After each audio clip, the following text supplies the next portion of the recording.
Hai semua, kembali ke Black Stories.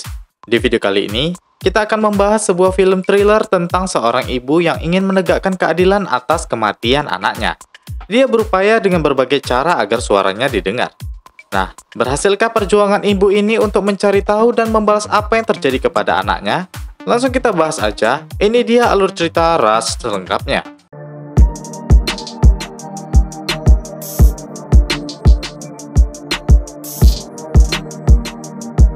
Sebuah peristiwa terjadi tepatnya di malam hari dan di dekat hutan. Segerombolan pemuda memarkirkan mobil dan menurunkan banyak remaja laki-laki dalam kondisi mata tertutup dan tangan diikat.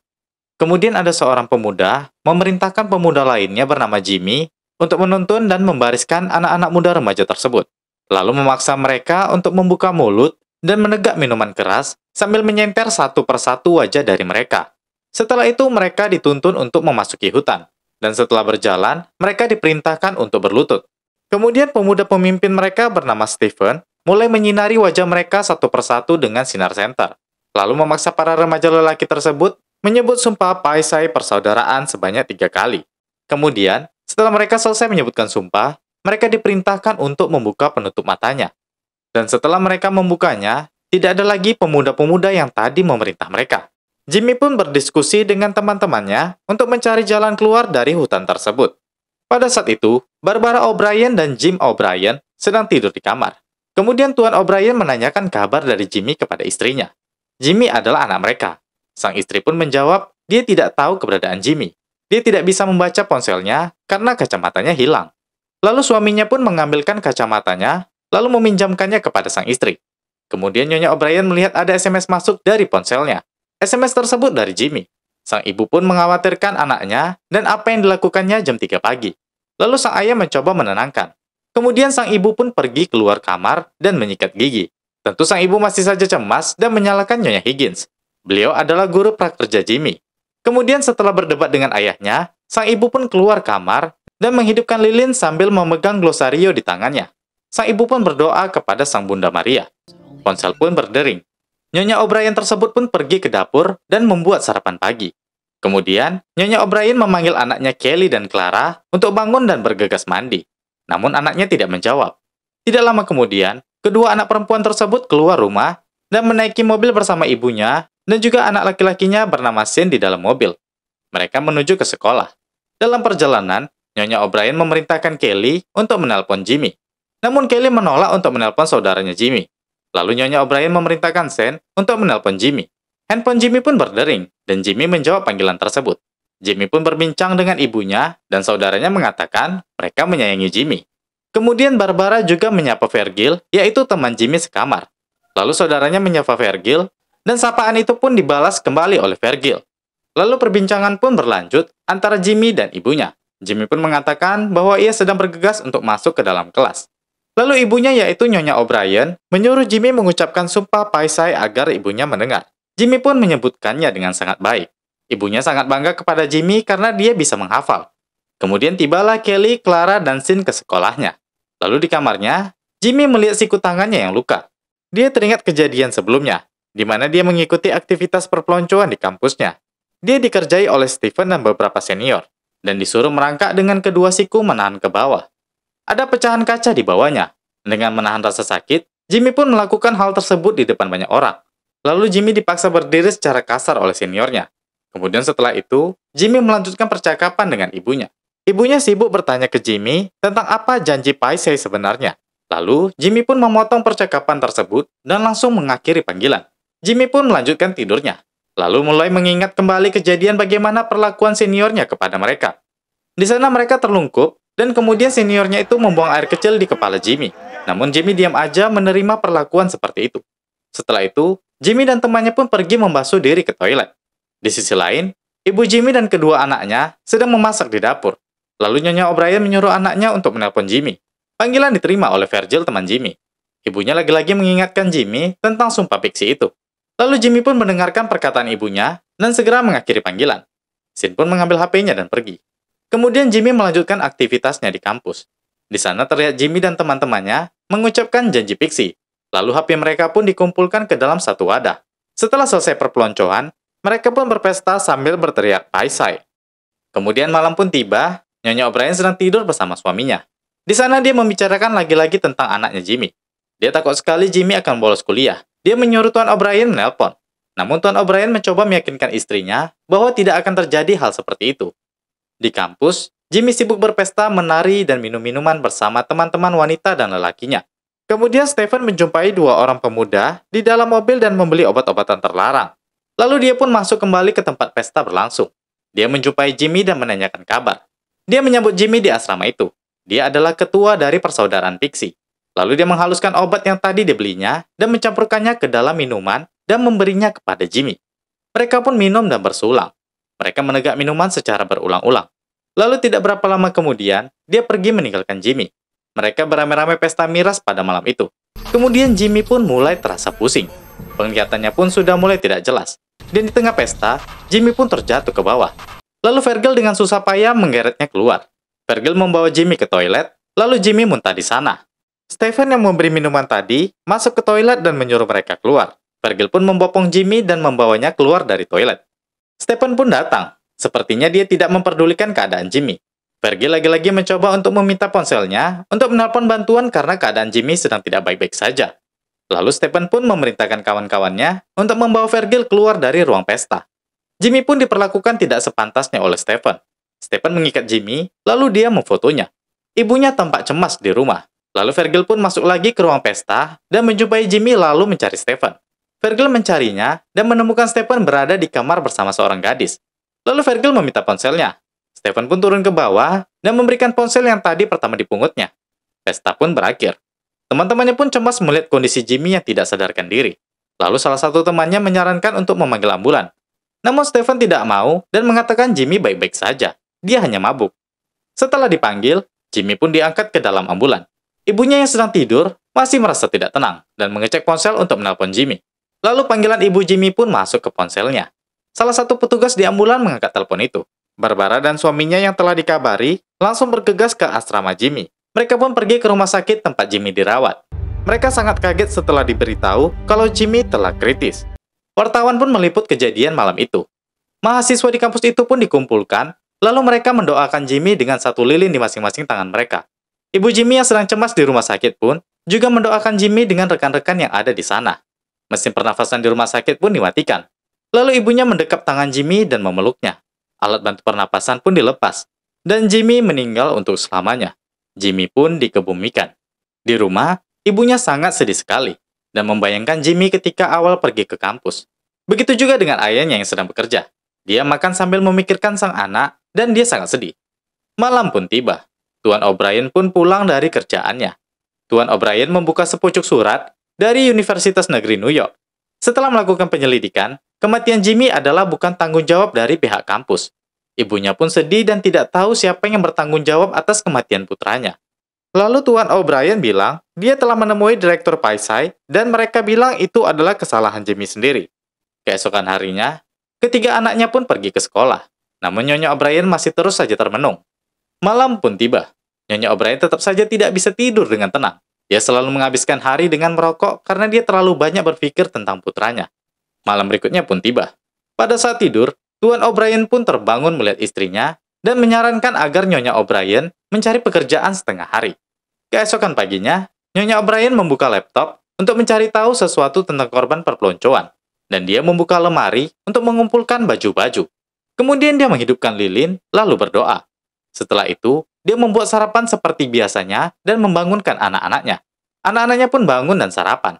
Mereka melihat kondisi mental ibunya yang sudah membaik. Nyonya O'Brien berinisiatif untuk melakukan sesuatu. Dia pun membawa keranjang berisi beberapa pakaian dan dimasukkan ke dalam mobil. Dia pun pergi ke sebuah tempat dan ada Bunda Maria di sana. Nyonya O'Brien tidak lupa untuk berdoa. Kemudian ada panggilan masuk dari Tuan O'Brien. Dia mengabarkan ada salah seorang temannya dari persaudaraan Pixie yang diteleponnya dan bersedia untuk membantu. Panggilan pun berakhir. Nyonya O'Brien menuju ke Cleveland, Ohio. Dia pun tiba di sana dan berhenti di sebuah rumah, lalu Nyonya O'Brien memarkir mobilnya dan mengetuk rumah tersebut. Kemudian keluarlah wanita dari dalam rumah itu. Lalu wanita tersebut tidak mau memberikan informasi dan menutup kembali pintunya. Nyonya O'Brien pun mencoba meyakinkan bahwa dia bukan wartawan. Lalu dia pun dipersilahkan masuk. Ketika di dalam, Nyonya O'Brien pun mengatakan kalau dia telah membaca berita tentang wanita tersebut. Lalu dia datang untuk mencari informasi. Nyonya O'Brien mengatakan kalau suaminya punya teman yang bekerja di Washington DC sebagai senator, dan dia mau merekam tentang pernyataan wanita tersebut tentang kematian putranya. Wanita tersebut pun bersedia direkam dan memberikan pernyataan tentang anaknya. Setelah berhasil merekam, Nyonya O'Brien pun pergi meninggalkan tempat itu dan melanjutkan perjalanannya. Perjalanan selanjutnya menuju Fort Wayne, Indiana. Dan dia pun berbicara di ponselnya kepada salah satu saluran TV untuk menawarkan tentang berita insiden perpeloncoan di persaudaraan. Lalu lagi-lagi idenya untuk menyiarkan berita ditolak oleh pihak yang menyalurkan berita. Hari pun sudah malam, lalu Nyonya O'Brien memutuskan untuk istirahat di motel. Keesokan paginya, Nyonya O'Brien melanjutkan perjalanannya. Lalu di perjalanannya, Senator Washington DC menelpon Barbara. Beliau mengatakan kalau dia dan Tuan O'Brien merupakan anggota di persaudaraan Westerly, dan dia menyampaikan belasungkawa atas kematian Jimmy dan menawarkan bantuan bila diperlukan. Lalu Nyonya O'Brien menyampaikan, sepertinya ada salah satu kesalahan di perpeloncoan pada Universitas Persaudaraan. Sudah banyak anak yang mati. Dan Nyonya O'Brien bilang, dia punya semua video dari para ibu yang anak-anaknya meninggal dunia akibat korban perpeloncoan. Kemudian Nyonya O'Brien pun tiba di rumah orang kedua. Dia mengetuk pintu, lalu seorang wanita berkulit hitam membuka pintu. Lalu Nyonya O'Brien memperkenalkan diri dan dipersilakan masuk. Nyonya O'Brien pun pergi dan menuju ke toko di sekitar situ dan menanyakan pemilik toko berapa lama waktu yang diperlukan menuju Wheeling, Virginia Barat. Setelah diberitahu, Nyonya O'Brien pun melanjutkan kembali perjalanannya. Lalu dia tiba di rumah ketiga. Dia pun meliput tentang pernyataan ibu ketiga soal kematian anaknya di Universitas Persaudaraan. Wanita itu sangat sedih menceritakan kematian anaknya akibat perpeloncoan. Kemudian setelah selesai, Nyonya O'Brien pun melanjutkan kembali perjalanannya. Dia menuju salah satu rumah besar. Dia mengetuk pintu dan menemui salah satu pemilik rumah, yaitu Nyonya Donohue. Dan kemudian dia memperkenalkan dirinya, namun Nyonya Donohue tergesa-gesa untuk pergi karena ada rapat, dan menyuruh Nyonya O'Brien untuk menunggu di situ sampai makan malam. Kemudian dia meletakkan berkas di atas meja, dan dia pun duduk dan juga berdiri melihat-lihat rumah. Lalu dia pun tertidur di rumah itu. Namun tidak berapa lama kemudian alarmnya berbunyi. Hari sudah malam. Nyonya Donohue sudah menunggunya di meja makan. Kemudian mereka pun makan malam bersama di sana, dan juga suaminya. Nyonya O'Brien mengatakan kalau dia akan ke Washington untuk mengubah undang-undang, dan mulai membuka ponselnya untuk memperlihatkan beberapa video dari ibu-ibu lainnya yang anaknya merupakan korban dari perpeloncoan. Nyonya O'Brien pun mengatakan perpeloncoan merupakan tindakan kriminal. Lalu setelah selesai makan malam, suami Nyonya Donohue meninggalkan tempat, karena dia akan ada penerbangan. Kemudian Nyonya O'Brien menyarankan Nyonya Donohue untuk membuat video juga tentang putranya yang juga telah meninggal, dan dia akan merekamnya. Lalu Nyonya Donohue pun menjelaskan tentang kematian anaknya Tommy. Kemudian pagi pun tiba. Nyonya O'Brien menuju ke Senator Daly untuk menunjukkan rekaman-rekaman tersebut. Tibalah Nyonya O'Brien di rumah Senator Daly tersebut. Ternyata mereka sedang mengadakan acara penggalangan dana. Lalu dia pun pergi untuk mengganti bajunya, dan menelpon Tuan O'Brien untuk mengabarkan kalau dia sudah sampai di sana. Nyonya O'Brien pun menyaksikan acara tersebut. Di sana ada Tom Donohue, suami dari Nyonya Donohue yang berbicara memberikan kata pembuka. Lalu di tengah keramaian, Nyonya O'Brien mengangkat tangannya dan memperkenalkan dirinya. Lalu dia menyampaikan gagasannya tentang kematian anaknya dan anak lainnya. Namun Tuan Tom Donohue mencoba menghentikannya. Nyonya O'Brien bilang, aku banyak video ibu-ibu yang kehilangan anaknya. Dia dan ibu-ibu lainnya mencoba mengubah undang-undang untuk menghentikan kegiatan perpeloncoan. Namun dengan sedih dia melihat Tuan Tom yang kurang mendukungnya untuk mengatakan itu. Lalu Nyonya O'Brien pun pergi meninggalkan ruangan dan dengan tergesa-gesa mengambil kunci mobil dan meninggalkan tempat itu. Dia pun singgah di tepi laut dan mengabarkan suaminya kalau dia akan segera pulang dan misinya sudah selesai.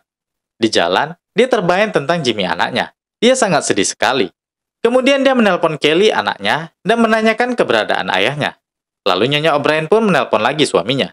Ternyata Tuan O'Brien sedang duduk bersama Virgil teman Jimmy. Lalu Tuan O'Brien pun mengangkat telepon dan menceritakan apa yang terjadi kepada Jimmy selama masa perpeloncoan. Nyonya O'Brien awalnya tidak mengerti. Lalu Virgil mengirimkan bukti foto-foto kepada Nyonya O'Brien atas penyiksaan Jimmy. Nyonya O'Brien pun melihatnya satu persatu. Dan dia kembali memutar mobilnya, tidak melanjutkan perjalanannya menuju ke rumah. Kemudian dia singgah ke swalayan untuk membeli vodka dan kacamata. Lalu dia menuju ke toko senjata dan membeli sebuah pistol dan juga peluru. Lalu malam pun tiba. Nyonya O'Brien sedang mempersiapkan rencananya pada malam itu. Dan setelah pagi, Nyonya O'Brien menelpon Stephen dan memperkenalkan dirinya. Dia bilang ke Stephen kalau dia dan suaminya akan datang dan memberikan sebuah cek atas nama Jimmy. Lalu panggilannya pun berakhir. Stephen setelah menerima telepon menjadi sangat bingung. Lalu Nyonya O'Brien pun datang ke sebuah rumah dan menyiapkan sebuah kursi di dalamnya, lalu juga beberapa botol vodka. Dan dia pergi untuk menemui Stephen. Nyonya O'Brien menunggunya di mobil, lalu Stephen pun bangun dari duduknya dan menemui Nyonya O'Brien untuk mengambil sebuah cek, dan menyuruh Stephen untuk masuk ke mobil. Setelah melihat wajahnya, Nyonya O'Brien terdiam, dan kemudian dia bilang akan memberikannya cek karena Stephen merupakan salah seorang yang sangat berarti untuk Jimmy. Lalu Stephen pun sungkan untuk menerimanya. Kemudian Nyonya O'Brien pun keluar dari mobil dengan alasan dia ketinggalan penanya. Stephen merasa sangat gugup.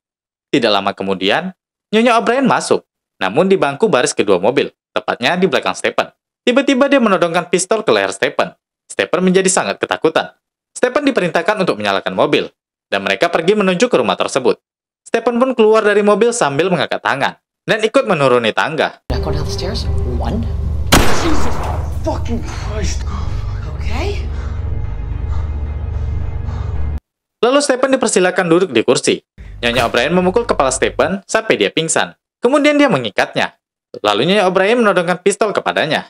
Tidak lama kemudian Stephen pun sadar. Lalu Nyonya O'Brien menginterogasinya tentang Jimmy. Tapi dia tidak menjawab dengan jujur.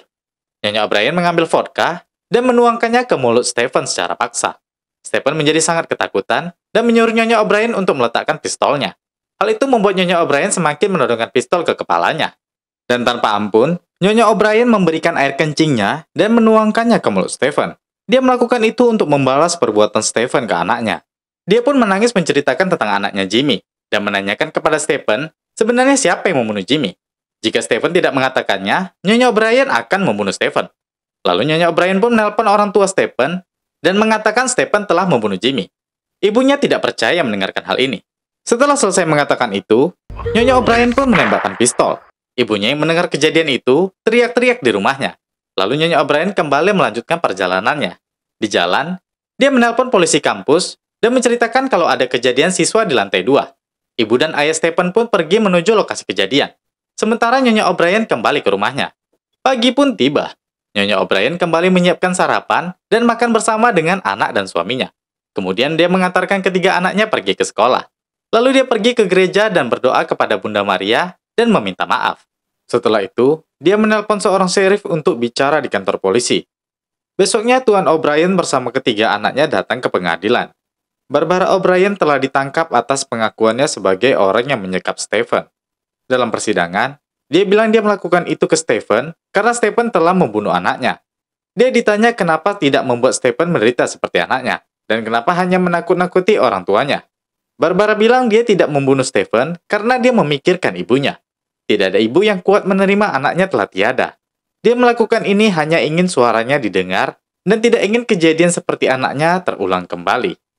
Nah guys, itu tadi alur cerita Raj selengkapnya. Tak salah dibilang kasih ibu sepanjang masa. Dia rela melakukan apapun demi anaknya. Jadi, sayangi ibu kamu ya guys. Selain dia yang melahiri kita, dia jugalah yang paling peduli kepada kita. Oke, terakhir saya Jiwa. Terima kasih sudah menonton dan sampai jumpa di video berikutnya. Listen.